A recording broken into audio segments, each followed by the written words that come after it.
प्राची दौड़ती सी जब railway station पहुंची तो ट्रेन चलने को तैयार थी, इसलिए बिना कुछ सोचे समझे जो डिब्बा सामने आया उसी में वो घुस गई। प्राची को अभी तक ट्रेन यात्रा करने का कोई एक्सपीरियंस नहीं था। भीड़ को देखते ही उसके होश उड़ गए। आपको कहाँ जाना है? एक काले कोट वाले व्यक्ति ने उससे पूछा, जो रेलवे का टीटी था, और प्राची को घबराए देखकर उतरते उतरते रुक गया। उसे देखकर प्राची बुरी तरह घबरा गई। रात का समय उसे डर लगा कि बिना टिकट के अपराध में ये उसे पुलिस के हाथों ना सौंप दे। बेटी, ये जनरल बोगी है, इसमें तुम क्या चढ़ गई? टीटी ने सहानुभूति से कहा तो प्राची बोली, समय नहीं था अंकल जी, जाना जरूरी था तो मैं बिना सोचे समझे ही ये डब्बा सामने था तो चढ़ गई। अच्छा, अब समझा, इंटरव्यू देने के लिए जा रही हो? इंटरव्यू? प्राची को लगा कि ये शब्द इस समय उसके लिए डूबते को तिनके का सहारे के समान है। उसने कहा, अंकल जी, जाना ज़रूरी था, गाड़ी ना छूट जाए इसलिए जल्दी से चढ़ गई। गाड़ी छूटने में अभी 10 मिनट का समय है बेटा, टीटी ने नीचे उतरते हुए कहा। तो प्राची ने भी उसके साथ नीचे उतरकर एक लंबी सांस ली। तभी टीटी ने फिर से कहा, रिजर्वेशन है बेटा। रिजर्वेशन का नाम सुनकर प्राची घबरा गई। ये कैसे कराया जाता है उसे नहीं पता। तो क्या बताएं, क्योंकि पहले कभी ट्रेन का सफ़र किया ही नहीं। छुट्टी होते ही मम्मी पापा गाड़ी लेकर आते और उसे ले जाते, लेकिन पिछले 12 साल से उसकी मम्मी का आना बंद हो गया, क्योंकि मम्मी पापा दोनों डिवोर्स लेकर अलग हो गए और कोर्ट में आर्थिक सामर्थ्य का ध्यान रखते हुए उसकी कस्टडी पापा को सौंप दी। वैसे मम्मी ने भी उसके साथ रखने का कोई आग्रह नहीं किया। मम्मी के बेटे भेजे ग्रीटिंग कार्ड सेवा पत्रों से ही उसे पता चला कि उन्होंने दूसरी शादी कर ली है, और जब 12 साल से उसका जीवन एकदम हॉस्टल का होकर रह गया, क्योंकि गर्मी की लंबी छुट्टियों में स्कूल की ओर से कैंप की व्यवस्था की जाती, इसलिए वो वहीं चली जाती। उसे अच्छा भी लगता। उसके पिताजी 1-2 महीने में आकर उससे मिल जाते, पर माँ नहीं। माँ के अलग होने के बाद घर का आकर्षण भी नहीं रहा, तो कोई परेशानी भी नहीं हुई, पर इस बार कुछ अलग सा हो गया। क्या हुआ मैडम, रिजर्वेशन नहीं है क्या? ये सुनते ही प्राची अपने ख्यालों से जागी।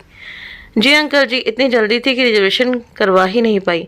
अच्छा बेटा, कोई बात नहीं, लेकिन जनरल बोगी में तुम नहीं जा पाओगी। सेकंड एसी में 2-3 सीट खाली है, चलो वहाँ तुमको सीट दे देता हूँ। साफ सुथरे, ठंडा और भीड़ से दूर डब्बे में आकर प्राची ने चैन की सांस ली और सोचने लगी कि कौन कहता है संसार में स्वास्थ्य सेवा, परोपकार, दया, सहानुभूति समाप्त हो गई है।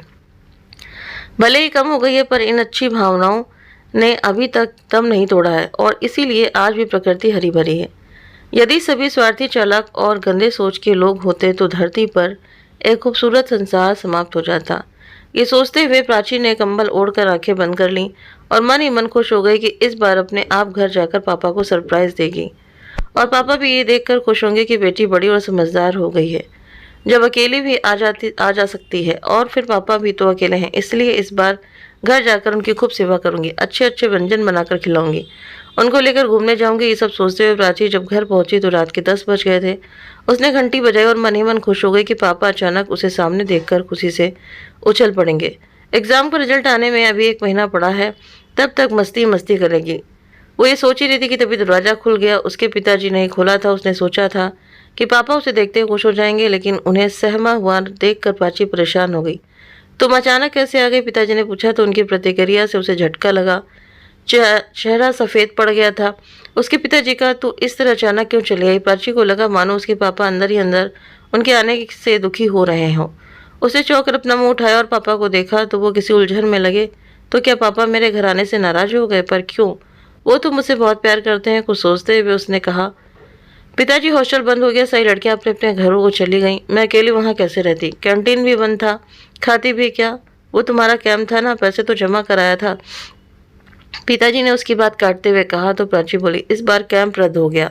पिताजी जहाँ जाना था वहाँ नक्सलवादी उपद्रव मचा रहे हैं, तो फिर अपनी सहेली के घर जा सकती थी।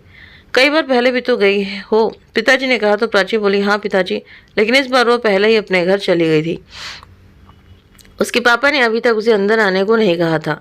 बैग लेकर प्राची दरवाजे के बाहर ही खड़ी थी। वो खुद ही बैग घसीटकर अंदर चली गई। उसे आज पापा का व्यवहार बड़ा रहस्यमय लग रहा था। बेटी यहाँ आने से पहले मुझे एक बार पूछ तो लेती।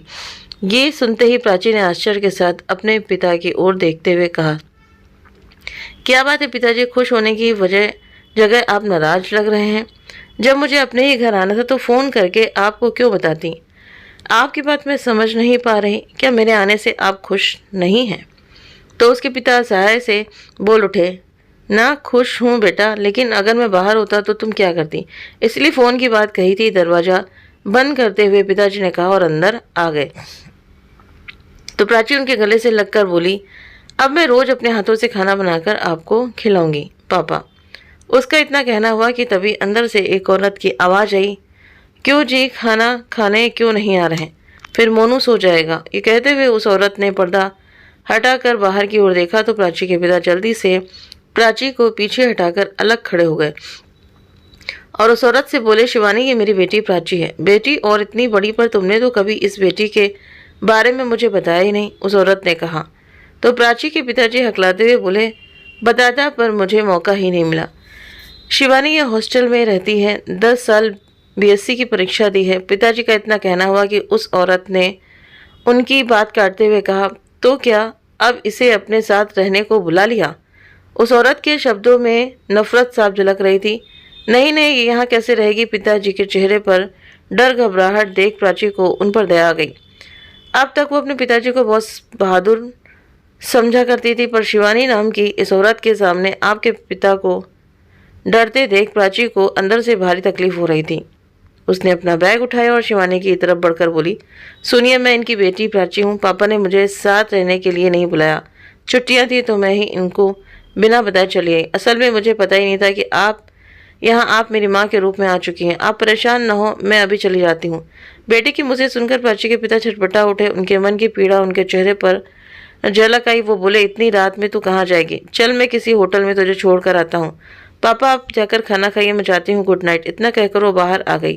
गेट से बाहर निकलते ही कुछ दूरी पर उसे एक ऑटो मिल गया, जिसे पकड़कर वो बस अड्डे आ गई, जहाँ से उसने मेरठ जाने की बस पकड़ ली।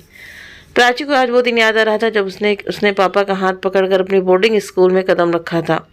फिर पापा जब हॉस्टल में उसे छोड़कर लौटने लगे तो वो कितना रोई थी। उनके हर उठते कदम के साथ उसे उम्मीद होती कि वो दौड़ कर लौट आएंगे और उसे गोद में उठाकर अपने साथ वापस ले जाएंगे। मम्मी भी आएंगी और उसे अपने सीने से लगा लेंगी, पर उन दोनों में से कोई नहीं आया। और बढ़ते समय के साथ ही 7 साल की वो बच्ची अब 20 साल की नवयुवन बन गई। मम्मी नहीं आई, पर अब वहीं उनके पापा पास जा रहे हैं। पता नहीं वहाँ उनके लिए कैसे हालात प्रतीक्षा कर रहे हैं। मम्मी शुरू में साल में 2 बार कार्ड भेजती थी, इसलिए प्राची को उनका पता पूरी तरह याद था। घर खोजने में उसे कठिनाई नहीं हुई। ऑटो वाले ने आवास विकास कॉलोनी के ठीक 14 नंबर घर के सामने ले जाकर ऑटो रोक दिया। तो अंदर कदम रखते ही प्राची के मन में पहला सवाल आया कि क्या मम्मी उसे पहचान पाएंगी। पापा तो 2-4 महीने में मिल भी आते थे। उसे धीरे धीरे बढ़ते भी देखा है, पर मम्मी ने तो इन 13 सालों में उसे देखा ही नहीं। ये सोचते हुए वो बरामदे की सीढ़ियों तक आ गई। तभी दरवाजे का पर्दा हटाकर एक औरत बाहर आई। 13 बरस हो गए थे, लेकिन फिर भी प्राची को पहचानने में देर न लगी। अनजाने में उसके मुंह से निकल पड़ा, मम्मी, माँ संसार का सबसे निकटतम रिश्ता, जिसके शरीर को निचोड़ कर ही उसका यह शरीर बना है। उसका मन कर रहा था कि माँ से लिपट जाए, लेकिन उसकी माँ नहीं पहचान पाई। वो सहम कर खड़ी हो गई तो अपने आंसू रोक प्राची रूंधे गले से बोली, माँ मैं प्राची हूँ। अपने सामने अपनी प्रतिमूर्ति को देखकर उसकी माँ सिहर उठी, फिर दोनों बाहों में भरकर उसे चूमा। प्राची मेरी बच्ची, मेरी गुड़िया। माँ का इतना प्यार देखकर प्राची का एक पल में सारा संसार सुनहरा हो गया। माँ कभी बच्चों से दूर नहीं जा सकती। पापा ने बहुत कुछ किया, पर माँ संसार में सर्वश्रेष्ठ आश्रय है। इतने दिनों के बाद मेरी याद आई तुझे। उन्होंने फिर चूमा, फिर बोली, चल अंदर बैठ, मैं चाय बनाती हूँ। तो प्राची ने बैग को कंधे से उतारकर नीचे रखा और सोफे पर बैठकर सोचने लगी कि पता नहीं उसका आना बाकी लोगों को कैसा लगेगा। मम्मी अपनी है, पर बाकी से तो कोई रिश्ता नहीं। वो सोच ही रही थी कि तभी अंदर से कर्कश आवाज़ आई, अरे 8 बज गया, चाय बनी कि नहीं? बनाती हूँ, प्राची आई है ना, इसीलिए देर हो गई। कौन है ये प्राची? सुबह किसी के घर आने का ये समय है क्या? धीरे बोलो, वो सुन लेगी। मेरी बेटी है प्राची। माँ के स्वर में लाचारी और घबराहट थी। तुम्हारी बेटी, वो हॉस्टल वाली ना? मेरे घर में ये सब नहीं चलेगा। जाने के लिए कह दो उसे। अरे मुझसे मिलने आई होगी, 2-4 दिन रहेगी, फिर चली जाएगी, पर तुम पहले से हल्ला मत करो। मम्मी के शब्दों में अजीब सी याचना और विनती थी। उनकी बातें सुनकर प्राची की आंखों के सामने उजली सुबह स्याह हो गई कि उसको नहीं रखेंगे तो अब क्या करेगी। पापा होटल में रख रहे थे, वो फिर भी अच्छा था किसी की दया का पात्र तो नहीं बनती। रिजल्ट आने में अभी पूरा 1 महीना पड़ा है, उसके बाद ही तो वो कहीं नौकरी तलाश कर सकती है, पर तब तक का समय कहाँ गुजारेगी। हॉस्टल खुला होता तो वहीं लौट जाती, कोई छोटा मोटा काम देख लेती। वो सोच ही रही थी कि तभी उसकी माँ ट्रे में चाय लेकर आ गई। पीछे पीछे एक बूढ़ा बूढ़ा जैसा आदमी चाय पीता हुआ आ गया। तभी प्राची की माँ ने कहा, ये महेश जी है मेरे पति। तो मन ही मन प्राची ने सोचा, यह आदमी तो पापा के चपरासी के समान भी नहीं है। उसने बिना कुछ बोले चाय ले ली। तभी उस व्यक्ति ने स्वर को कोमल करते हुए कहा, अरे तुम मेरी बेटी जैसी हो, हमारे पास ही रहोगी। ये सुनकर प्राची की माँ का चेहरा खुशी से खेल उठा। यही तो मैं कह रही थी, तेरे 2 छोटे भाई भी हैं, अच्छा लगेगा तुझे यहाँ। माँ खुशी से फूली नहीं समा रही थी। उन्होंने चाय समाप्त कर प्राची से कहा, चल तेरा कमरा दिखा दूँ तुझे, साथ में बाथरूम में नहा धोकर फ्रेश हो जाना, मैं नाश्ता बनाती हूँ, भूख लगी होगी। प्राची की माँ बेटे को उसके कमरे में छोड़कर बाहर आ गई। माँ के बाहर जाते ही उसने अंदर से कुंडी लगा ली। उसकी छठी इंद्रियां उसे सावधान कर रही थी कि वो यहाँ पर सुरक्षित नहीं है। नहा धोकर प्राची बाहर आई तो 2 काले कलूटे से लड़के डाइनिंग टेबल पर स्कूल ड्रेस में बैठे थे। प्राची को दोनों एकदम जंगली लगे। उसके पिता नाश्ता कर रहे थे। वो प्राची को ललचाई नजरों से देखकर बेटों से बोले, बच्चों ये तुम्हारी दीदी है, अब हमारे साथ ही रहेगी और तुम लोग इससे पढ़ोगे। फिर पत्नी से बोले, सुनो आज से ही टीचर की छुट्टी कर देना। टीचर की छुट्टी क्यों, अब इन बच्चों को ये पढ़ाएगी। 1000 रुपये महीने के बचेंगे तो इसका कुछ तो खर्चा निकलेगा। प्राची ने सिर झुका लिया। उसकी माँ लज्जित हो गई। प्राची ने इससे पहले इतने भद्दे ढंग से बात करते किसी को नहीं देखा था और मम्मी ये सब झेल रही थी हैं, जबकि यही मम्मी पापा का जरा सा गर्म मिजाज नहीं झेल सकी और इस बेवकूफ़ के आगे नाच रही हैं। उनकी जरा सी जिद पर चिढ़ जाती थी और अब इन दोनों जंगली बच्चों को झेल रही हैं और चेहरे पर शिकन तक नहीं है, जबकि पापा की नाक में इसने दम कर रखा था। एक खटारा सी मारुति में दोनों बेटों को लेकर उसके पिता चले गए। तो प्राची की माँ ने कहा, तो लंबी छुट्टी में कैंप में जाती थी, इस बार क्या हुआ। तो प्राची ने कहा, काम रद्द हो गया, जहाँ जाना था वहाँ नक्सलवादी उपद्रव मचा रहे, पापा के पास नहीं गई क्या। माँ ने पूछा। तो प्राची को लगा कि हर समय इस समय सही बात करना मूर्खता है, इसलिए वो बोली, नहीं अभी नहीं। तूने कब से अपने पापा को नहीं देखा, क्या मतलब है। दूसरे तीसरे महीने हम मिलते रहते हैं। ये जब जानकर उसकी माँ बुझ सी गई। अच्छा मैं सोच रही थी कि अब तो तू अपने पापा के साथ रह सकती है। ये सुन प्राची ने सीधे माँ की आंखों में देखा और पूछ बैठी, क्यों। तो माँ की नजर चुक गई। उन्होंने मुंह नीचे का टेबल से धूल हटाते हुए कहा, मेरा मतलब पढ़ाई तो पूरी हो गई, तुम्हारे लिए रिश्ता देखना चाहिए। प्राची के मन में कई बातें कहने की इच्छा हुई कि तुम तो अपनी बच्ची को एक झटके में छोड़कर चली आई थी और फिर इन 13 सालों में पलट कर भी नहीं देखा। अब बेटी के रिश्ते की चिंता होने लगी, पर फिर अपने को संभाला। सोचने लगी कि इस समय उसके पैरों के नीचे जमीन नहीं है, आगे के लिए बैठकर सोचने के लिए एक आश्रय तो होना चाहिए। इसीलिए वो चुप ही रही। इसके बाद उसकी माँ ने बातचीत चालू रखने का प्रयास किया तो पर सफल नहीं हो पाई। प्राची उठकर अपने कमरे में चली गई और अपने पापा को याद करने लगी। वो सारा दोष पापा को नहीं दे रही थी। ढलती उम्र में स्त्री अकेली रह लेती है, पर आदमी के लिए रहना कठिन है और कुछ सीमा तक असहाय हो जाता है। पापा का दोष बस इतना है कि अपनी पत्नी से बेटी की बात छुपाई और बेटी से अपनी दूसरी शादी की, वरना पापा ने पैसों से कभी हाथ नहीं खींचा। वो 100 मांगती तो पापा ने 500 दिए। साल में कई बार मिलते रहे। उसकी पढ़ाई की व्यवस्था में कोई कमी नहीं होने दी। उसका व्यवहार सही सलामत है। उसके उठने बैठने बोलने में शिक्षा और सभ्यता साफ झलकती है। अब इस समय प्राची को अपनी माँ की हालत पर रत्ती भर भी तरस नहीं आया। जो जैसा करेगा उसको वैसा झेलना पड़ेगा। रात को सोने से पहले प्राची ने टेलीविजन चलाना चाहा तो मम्मी ने उसका हाथ पकड़ा और बोली, महेश जी को टेलीविजन का शोर एकदम पसंद नहीं, इसलिए जब तक वे घर में रहते हैं हम टीवी नहीं चलाते। वो क्या है ना कि फैक्ट्री के शोर में दिन भर काम करते करते वो थक जाते हैं। माँ के मुंह से यह सुन प्राची तुरंत समझ गई कि टीवी चलाने के लिए इस घर में महेश जी की आज्ञा चाहिए। अब उसे यहाँ आना उसके जीवन की सबसे बड़ी भूल लग रही थी।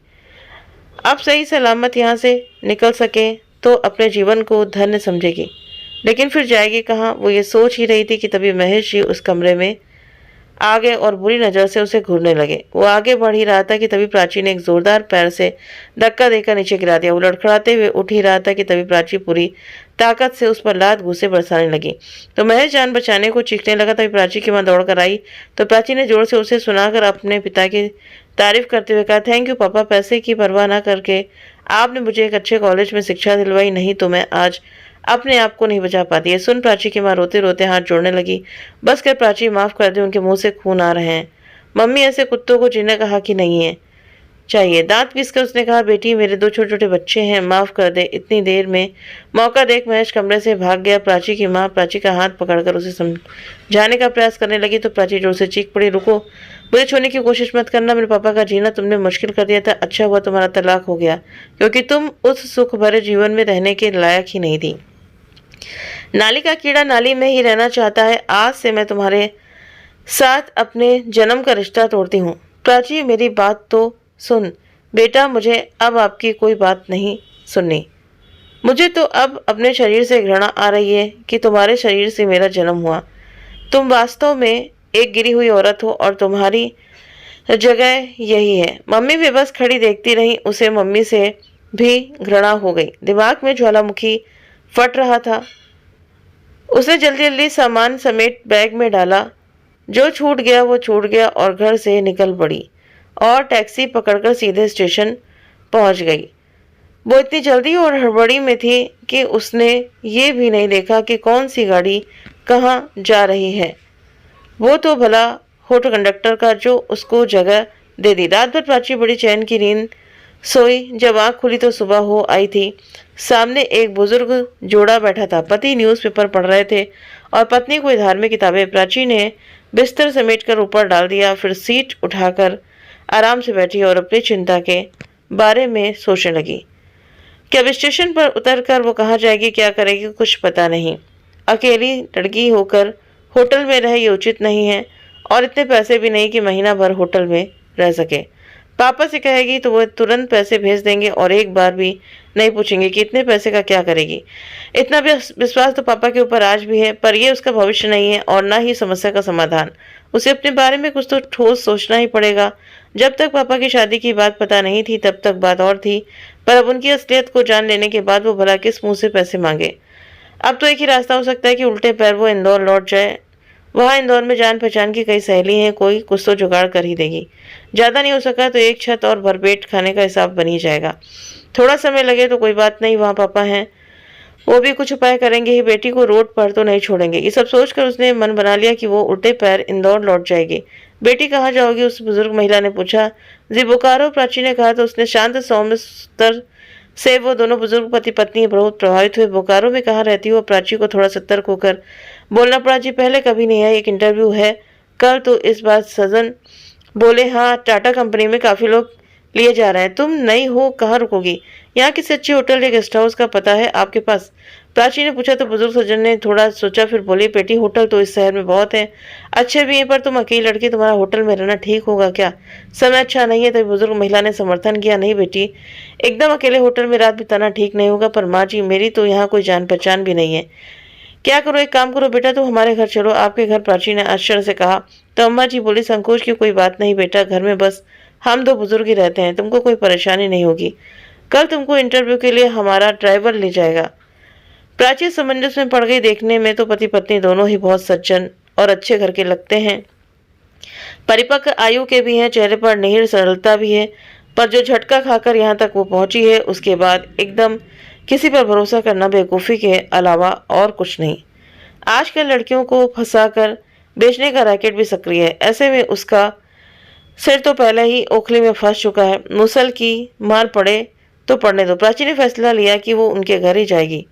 नौकरी तो करनी है, ये लोग यहाँ के खानदानी रईस लगते हैं।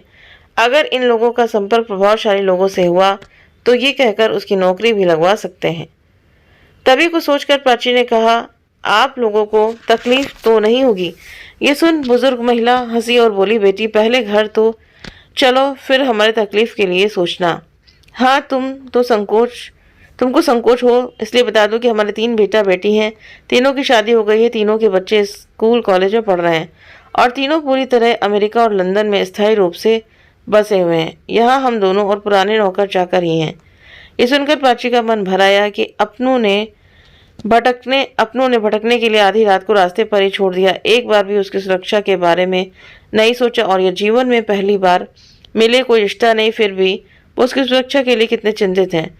ठीक है अम्मा जी, आपके साथ ही चलती हूँ। अम्मा जी शब्द का संबोधन सुनते ही वो बुजुर्ग महिला गदगद हो गई। जीती रहो मेरी बेटी, बड़ी पोती तुम्हारे बराबरी होगी। तुम मुझे अम्मा जी कहा करो, माता पिता ने बड़े अच्छे संस्कार दिए हैं तुम्हें। इस बार सच में प्राची को हंसी आ गई। माता पिता, उनका अपना अपना परिवार, उनके संस्कार लेने योग्य हैं या नहीं वो नहीं जानती, पर प्राची ने तो उनसे कुछ नहीं लिया। ये तो अच्छा ही है उसके अंदर, चाहे उसे संस्कार ही समझे, पर उसने ये अच्छे परिवेश में अच्छी संस्था की शिक्षा और अनुशासन से पाया है, और इसके लिए वो मन ही मन पिता के प्रति कृतज्ञ है। उन्होंने दोबारा अपना घर बसा लिया है, पर उसके प्रति उनका जो दायित्व और कर्तव्य था उससे एक कदम भी पीछे नहीं हटे। जबकि उनकी सगी माँ कूड़े की तरह उसको फेंक गई, उसके बाद एक बार भी पलट कर नहीं देखा कि वो मर गई या जिंदा है। वो सब सोच ही रही थी कि तभी उस बुजुर्ग महिला ने कहा, आजकल देख रहे हो कि बच्चे कितने उदंड हैं, छोटे बड़े का लिहाज नहीं करते, शर्म नाम की कोई चीज़ ही नहीं है, पर क्या करें, झेलना पड़ता है। तुम तो मेरी बेटी बहुत ही सभ्य हो। तो प्राची ने कहा, मैं हॉस्टल में बड़ी हुई हूँ, वहाँ बहुत ही अनुशासन था, तभी अच्छी शिक्षा पाई है। बेटी कहते हुए वो घर के अंदर दाखिल हो गई। प्राची ने सोचा नहीं था कि इन बुजुर्ग दंपति का घर इतना बड़ा होगा। वो उनका भव्य मकान देखकर चकित रह गए, जो एकदम महल जैसा था। प्राची ने कहा, आपका घर तो बहुत अच्छा है अम्मा जी। बेटा सोचा था कि बच्चे यहाँ शहर में रहेंगे तो हम भी यहाँ आते जाते रहेंगे, पर सोचा हुआ कहाँ पूरा होता है। प्राची समझ गई कि अनजाने में उसने अम्मा जी की दुख भरी रग पर हाथ रख दिया है। जल्दी से उसने बात पलटी, आगे तो होंगे आपके पास, हाँ आते हैं, पर उनके पास समय बहुत कम है। फिर कुछ सोचकर अम्मा जी बोली, बेटी अभी तक तुमने अपना नाम नहीं बताया। जी मेरा नाम प्राची है। सुंदर नाम है, पर घर का और कोई छोटा नाम। ये सुनकर प्राची के आंसू आ गए कि माँ बाप ने उसे कभी अपने पास रखा ही नहीं, जो उसका दूसरा नाम उसने खुद को संभालते हुए कहा, जी नहीं, मेरा बस एक ही नाम है, प्राची।